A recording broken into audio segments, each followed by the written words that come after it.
साथ संगत जी, प्यार से कहना धन निरंकार जी। चंडीगढ़ के इस मैदान में आज ये सत्संग में जैसे हर एक ने ये अपने मन के भाव रखे कि जीवन में हर एक चीज़ जहाँ उसकी महत्वता है, चाहे वो संसार को ही देख लें कि ये कुदरत इतनी खूबसूरत, हर एक चीज़ों का एक अपना काम है। जैसे ये पेड़ पौधे, ये ऑक्सीजन से जुड़ी बात, और कैसे संसार की हर एक चीज़ अपने एक पर्पस को सर्व कर रही है। और वही एक उद्देश्य बताया गया कि कैसे इस मनुष्य जन्म को प्राप्त किया है, तो वाकई में ये पर्पस क्या है, ये किस कारण से ये जन्म मिला। ये एक उस तरह तो हर योनि में जो हम बात करते हैं निद्रा भोजन भोग भय की, तो क्या मनुष्य योनि में भी यही करना है?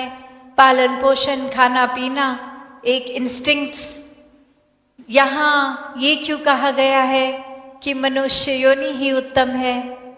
तो बात हर संत ने युगों युगों से जो समझाई कि ये महत्वता इसीलिए कि इसी समय जीते जी एक ह्यूमन बॉडी में जो जन्म मिला है, ये मनुष्य जीवन में ही ये आत्मा और परमात्मा का मेल संभव है। और ये समय अपनी एक रफ्तार से चल रहा है, किसी को ये पता नहीं कि सांसों ने कब बंद होना है। तो जीते जी चाहे जो भी आयु में है, इस परमात्मा को प्राप्त किया जा सकता है, इसको देखा जा सकता है, पल पल में इसके एहसास में रहा जाता है। फिर एक भक्ति हर पल में सहज ही बन जाती है। वो एक लाइफस्टाइल की भी अगर बात करें, कुछ भी कार्य है, ये भक्ति साथ साथ ही हो रही है। तो ब्रह्म ज्ञान हर एक समय से ये निराकार की पहचान वो एक इंसान अगर अपने जीवन में कर लेता है, तो समझ आ जाती है कि ये फासला जो पहले एक ख्याल में एक हाइपोथेटिकली लगता था कि परमात्मा तो कहाँ है, कहाँ, कोई किसी दिशा में, कोई आसमानों में, कोई कहीं अपनी कन्वीनियंस अपने एक ख्यालों के अनुसार बता देता। तो ये ब्रह्म ज्ञान भ्रमों को तोड़ के एक सच्चाई से कि ये निराकार जो हमेशा से सत्य था, सत्य है, सत्य रहेगा, इसमें कोई फेरबदल नहीं है, ये बढ़ता घटता नहीं, ये जलता बुझता नहीं। और ये परिभाषा कोई भी धर्म ग्रंथ चाहे उठा लें, तो इस सच्चाई इस परमात्मा की जो बताई गई, तो बात वही कि ये ब्रह्म ज्ञान जीवन में वाकई ही वो सच है, ये निराकार सच है। और ये निराकार के साथ जुड़कर ये जीते जी जीवन मुक्ति की बात है। फिर उस समय का इंतज़ार नहीं कि मौत कब आएगी और ये आंखें बंद होने के बाद वो ट्रांजिशन कि इस दुनिया और उस दुनिया में जाकर कुछ वो फिर फर्क आएगा। ये इस समय भी मुक्ति है, इसके बाद भी मुक्ति है। तो ब्रह्म ज्ञान सिर्फ लेकर ही नहीं, एक ब्रह्म ज्ञान पे चलने की विशेषता है। संतों ने ऐसे ही अपने जीवन को जिया है हमेशा से, चाहे कोई भी युग हो, कोई भी परिस्थिति हो। संतों ने यही सिखाया कि जीवन तो कभी भी आसान नहीं रहा। कोई भी दुनिया में इंसान से पूछ लें तो कोई ना कोई प्रॉब्लम, कोई कष्ट किसी भी तरह का, किसी के चाहे तन का रोग होगा, किसी की आर्थिक अवस्था का होगा, किसी को एक दिमागी कोई बेचैनी होगी, किसी का मन भारी होगा, कुछ ना कुछ तो ये हर एक के साथ ये संसार में है। तो कोई चीज़ हर कोई गिनवा देगा। तो संतों ने यही सिखाया कि परिस्थितियों से भागना नहीं है, एक एस्केपिस्ट नहीं बनना। संत हमेशा इसी संसार में रहते हैं, उन्हीं परिस्थितियों को फेस भी करते हैं, पर फिर भी एक सुकून में रहते हैं, आनंद में रहते हैं। संतों के लिए कुछ एक चीज़ बदलती नहीं है। जो कष्ट एक अगर उस इंसान में भी है जो अभिमानी है, वो ही हो सकता है शारीरिक पीड़ा किसी संत के भी शरीर में हो। पर फर्क यही आता है कि ये ज्ञानी और अज्ञानी में, कि कैसे अज्ञानी तो फिर परमात्मा को ही कोसता है कि ये कष्ट क्यों हमारे हिस्से आ रहा है, ये ठीक नहीं हो रहा। और वही ज्ञानी शुक्राने भाव में रहते हैं कि शुक्र है अभी ये कष्ट इतना नहीं है, ये कोई पीड़ा इतनी नहीं है। और शुक्र है परमात्मा का कि अगर आपने ये सही समझा तो ही दिया। ये कष्ट पता नहीं कैसे, पर बहुत ज़रूरी होगा हमें एक्सपीरियंस करना, इसको गो थ्रू करना। तो एक कभी भी मन में कंप्लेन्स या कोसने वाला स्वभाव तो संतों का रहा नहीं। संतों ने यही समझाया है कि ये शरीर हमारी असली पहचान तो है नहीं। कोई शारीरिक दुख सुख है तो जब तक जीवन है तभी रहेगा।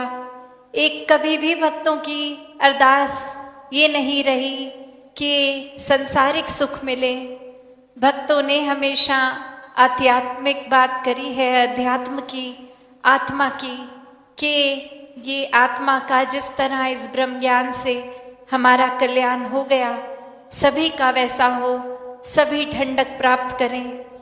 तो ये पहचान संतों ने यही बताई कि शरीर ही सच नहीं है हमारा। ये आत्मा ने तो अनेकों बार अलग अलग योनियों में, कभी जानवर बन के, कभी किसी और तरह एक शरीर को बदला है। ठीक उसी तरह जैसे हम हर दिन वस्त्र बदल लेते हैं, तो एक वही बात कि ये आत्मा इस परमात्मा की अंश है। तो कैसे एक ये पहचान अपने असली रूप की हो, तो वही एक आसान तरीका कि जब इस परमात्मा को जान लेंगे तो अपनी पहचान खुद ब खुद हो जाती है कि ये परमात्मा है और इसी से हम आए हैं, इसी में रह रहे हैं और इसी में वापस एक में खोना है। फिर कोई भेदभाव औरों के साथ भी नहीं। एक फर्क जो सामाजिक रूप में या बचपन से लेके बड़े होने तक का एक जो शिक्षा मिली, उससे हमने कोई विचारधारणा बना ली अपनी कि ऐसा है कि हम किसी एक विशेष जगह में निवास करते हैं तो हम ये हो गए, ये हमारी आइडेंटिटी हो गई, ये पहचान हो गई। हमारी चमड़ी का रंग ऐसा है तो ये है हमारी पहचान, हमारी बोली भाषा ऐसी है तो ये हो गई। तो ये तो एक संसारिक बात है। भक्तों ने कभी भी खुद को ऐसी छोटी बातों में इतना नैरो माइंडेड होके उलझाया नहीं है। ये बहुत ही क्लियर होके, स्पष्ट होके भक्तों ने समझा है कि ये ऊपरी ये सब चीज़ें हैं, चाहे एक वस्त्र हो, चमड़ी का रंग हो, पर अंदर से ये आत्मा तो परमात्मा का ही अंश है और सभी में है। तो कोई जाति पाति का फर्क नहीं किया गया, वो एक समान हर एक को पूजनीय माना गया। एक आधार नफरत का नहीं लिया गया, आधार सिर्फ और सिर्फ प्यार का और हर एक के लिए करुणा भाव का, कि हर एक का ही उद्धार हो, ये प्रोग्रेस करे, हर कोई अपनी सोच में विस्तार करे। भक्तों ने तो हर समय ऐसी ही शिक्षा दी है कि कैसे एक जीवन में वाकई ही अपनी असली पहचान की जाए। और वो पहचान करने का अगर हम क्या फ़ायदा सोचें, तो यही है कि भ्रमों से मुक्ति हो जाती है। एक फिर भाव मन के ऐसे ही रहते हैं कि जीते जी भी हम छोटी सोच में नहीं फंसते। एक बहुत ही सहज होता है फिर जीवन। एक कहीं पे भी हमारी दिलचस्पी फिर ऐसी नहीं होती कि किसी की बुराई सी सुनते रहें। कहीं आग लगी है, चिंगारी है, तो उसको और बढ़ावा देके आग बनाएं। एक पानी से वो आग बुझाने का ही प्रयत्न रहेगा। एक किसी भी तरह के माहौल में हो, वो माहौल को और शुद्ध कैसे किया जा सकता है, उसी में फिर एक कंट्रीब्यूशन रहेगी। तो ऐसे ही पॉजिटिविटी की खान संत होते हैं। और ये ब्रह्म ज्ञान एक जो वाक्य ही समझ लें, उनका जीवन फिर ऐसा ही हो जाता है। और किस तरह से, जैसे एक कहानी का आधार लेके दासी एक बात रखना चाहेगी कि इस कहानी में एक इंसान कहीं किसी दूसरी शहर में जा रहा है और अचानक से रात हो गई और वहाँ तक अभी पहुँच नहीं पाए। तो एक ढूंढना शुरू किया कि कोई एक चाहे होटल मिल जाए, कुछ मिल जाए कि रात का गुजरान हो जाए किसी छत के नीचे। और फिर ये भाव की सुबह फिर अपनी यात्रा को कंटिन्यू कर लेंगे। और अब थोड़े एक जगह से दूसरी जगह ढूंढा गया, पर एक जगह कोई खाली कमरा नहीं मिल पाया। और वो एक फाइनली जगह मिली, पर उसमें उनको कहा गया कि ये कमरे में एक और इंसान ऑलरेडी है इसमें, तो आपको अकेला अपने लिए तो कमरा नहीं मिल सकता। अगर मंजूर है तो उसके साथ शेयर करना पड़ेगा। और अब बहुत लेट हो गया था और थक भी गया था वो इंसान, तो वो एक मान गया। और मानने के बाद जब उस कमरे में गया तो जैसा जिस हालत में था वो बिल्कुल थका टूटा भी वैसे ही एक लेट गया। और कैसे वो जूते भी पहने रह गए, वो वस्त्र भी एक पैंट शर्ट उस तरह से फॉर्मली ड्रेस्ड, वो वैसे ही लेट गए। और अब उसके साथ जो इंसान, वो उसकी नींद खुलती है तो वो उनको कहते हैं कि आप अब सुबह के वही कपड़ों में होंगे तो आप आरामदायक कोई कपड़ा पहन लें।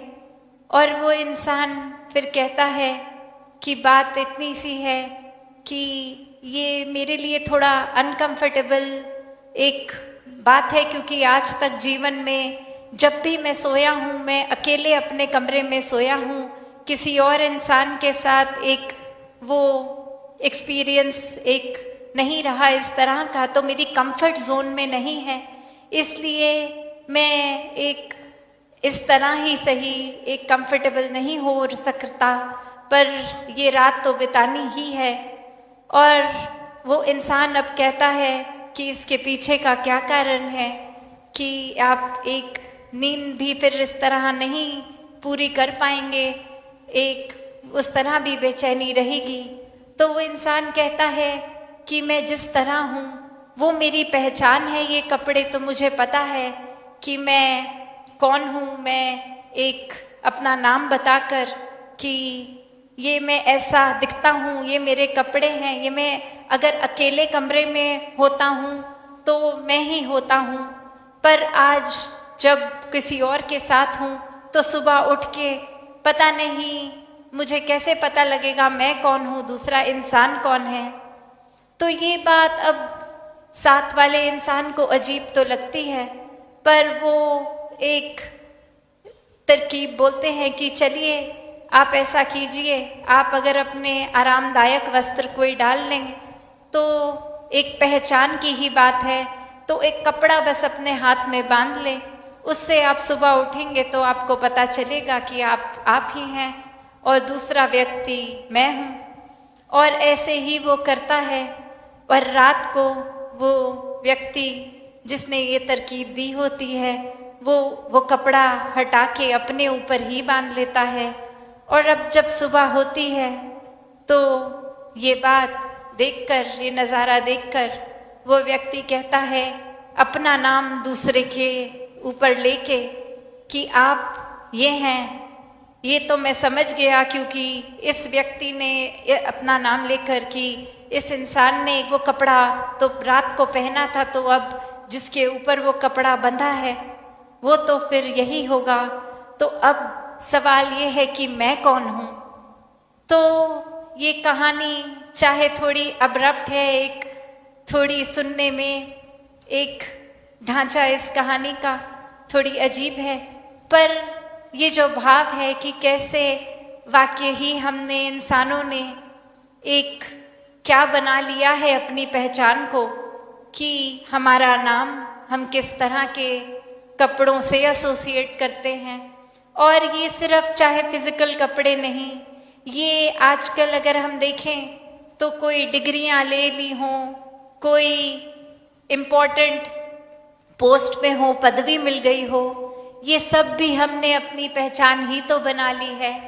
अक्सर एक अपनी इंट्रोडक्शन अगर कहीं देते हैं तो बात यही होती है कि पहले अपनी पदवी, अपनी उपलब्धियां गिनवा देते हैं कि नाम से भी पहले ये लिया जाए, डॉक्टर लिया जाए, प्रोफेसर लिया जाए, कोई भी एक जो भी एक दुनियावी रूप में आइडेंटिटी बन गई, एक वो भी तो उस लिहाज में वो वस्त्र ही हैं कि ये तो असली पहचान नहीं है। कैसे एक समझ की बात है कि वाक्य में असली पहचान तो फिर यही है कि धीरे धीरे अगर हम सोचें कि क्या रह जाएगा, ये जब वस्त्र को भी एक बार ये बात हटा दें, चमड़ी को भी हटा दें, ये हड्डियों को, ये ऑर्गन्स को, तो क्या ही बच रहा है। यही आत्मा पे बात आती है जो असली पहचान है।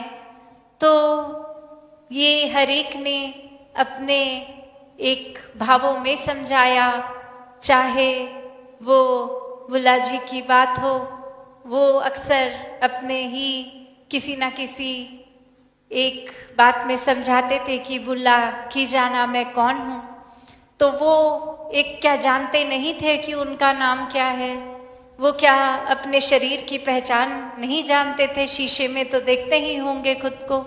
तो फिर ये क्या बात आ गई कि उनको कहना पड़ा कि कौन है, ये असली आइडेंटिटी की बात हो रही थी। मन तू ज्योत स्वरूप है, अपना मूल पहचान वाली बात कि वाक्य में क्या है और ये जीवन में ये सामाजिक रूप हो या कोई भी भ्रम के कारण जो ये रूप के ऊपर ये पर्दे पड़ते जा रहे हैं, ये भ्रमों में, उलझनों में इंसान फंसता जा रहा है, तो उससे हट के वापस अपने असली रूप को ही अपनाना है। ये परमात्मा का अंश है तो परमात्मा जैसा बनना है। एक वही भाव कि कैसे हमने अपने, अगर एक डेफिनेशन में जाएं तो कैसे ये परमात्मा हर चीज़ में है जो ये माया रूप है और फिर भी ये माया से ऊपर है। तो अगर हम बात करते हैं ये एलिमेंट्स की भी, ये चाहे आग हो, पानी हो, कुछ भी हो, तो एक बात वही होती है कि हर एक चीज़ में होकर भी इससे न्यारा ये जो 9 द्वारों की भी बात होती है। तो कैसे अपने जीवन में हर कोई ये परमात्मा को प्राथमिकता अगर दे, एक परमात्मा को जान ले, तो एक छोटे मोटे मनमुटावों से लेकर एक बड़ी बड़ी भ्रमों से भी आज़ादी मिल जाती है। एक आत्मा का कल्याण हो जाता है। ये जीवन फिर रूहानी गुणों से भर जाता है। एक जीवन में इंसानियत ही सिर्फ झलकती है। एक भेदभाव, बायसनेस खत्म करके अपनत्व का भाव आता है हर किसी में। फिर ये स्वयं के ही दर्शन लगते हैं कि हर कोई अगर हर एक में ही मैं हूं तो चोट किसको पहुंचानी, नफरत किससे करनी। तो भाव हर एक के यही, और मन में फिर यही बात कि ये असली रूप ही पूजनीय है, हर एक का ये परमात्मा ही पूजनीय है। तो दासी क्या अब घड़ी की ओर नजर, तो दासी और समय ना लेके इन्हीं शब्दों से आपसे आज्ञा लेगी। सात संगत जी, धन निरंकार।